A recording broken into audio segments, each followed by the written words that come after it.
So to get started, we have the hind quarter of a bear. How do we know what we're looking at?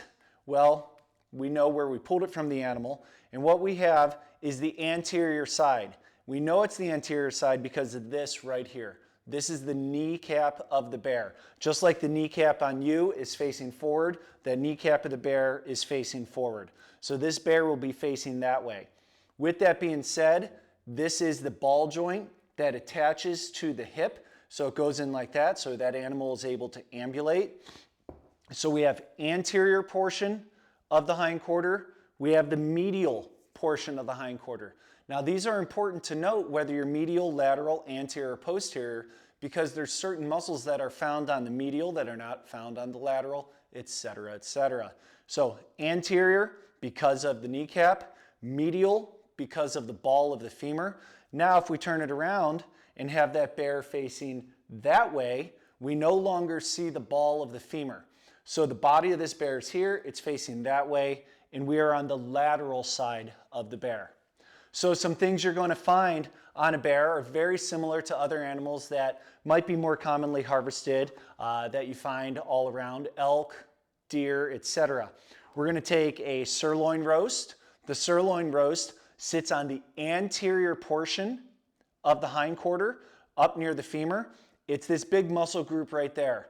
On you, it is your quadriceps. That is the sirloin roast on the bear. We have a little bit of a tri-tip that remains, and we have a wonderful piece of meat that is sitting right here on top of the sirloin, and that is called the sirloin cap. Now, I will tell you, probably most of you cut that off, see it as extra meat, and throw it into the grind pile. This is one of the most beautiful steaks that is found on wild game.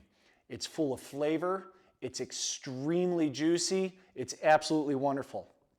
Now if we move to the medial side of that bear, we're still right here with our sirloin roast, but on the medial side, we have this big muscle right here.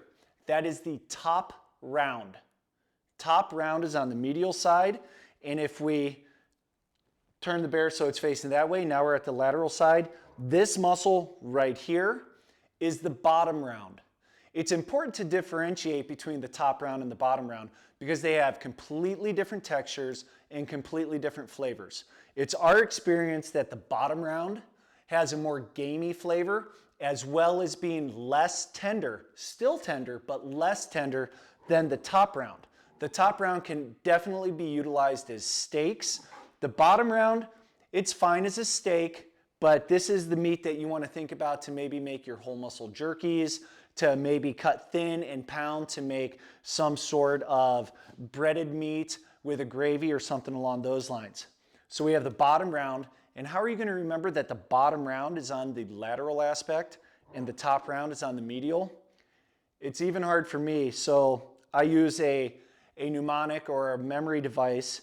BO, we typically know that as body odor. The bottom round is on the outside, and the lateral portion is the outside part of that animal. So bottom on the outside.